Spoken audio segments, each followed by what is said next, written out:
What I it in a day episode number 15। সকাল সকাল ঘুম থেকে উঠে বাঁধে চলে গেছিলাম ফ্রেশ হয়ে। ওয়েদারটা দারুণ ছিল, তাই খুব মন করছিল বাঁধে যেতে, তাই বাঁধে গেছিলাম। আর ফেরার পথে এই দোকান থেকে লুচি, ডালপুরি, তরকারি এসব নিয়ে নিয়েছিলাম।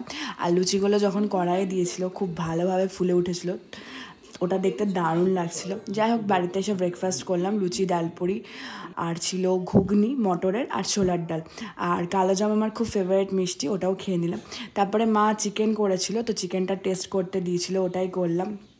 আর লাঞ্চে খুবই সিম্পল লাঞ্চ ছিল, ভাত, চিকেন কষা আর স্যালাড। তারপরে বিকালবেলা একটু তরমুজ খেয়ে নিলাম। আর সন্ধ্যাবেলা আমি, মা, বুনু আমার জন্য চা করেছিলাম, 3 জন মিলে চা আর বিস্কিট খেলাম।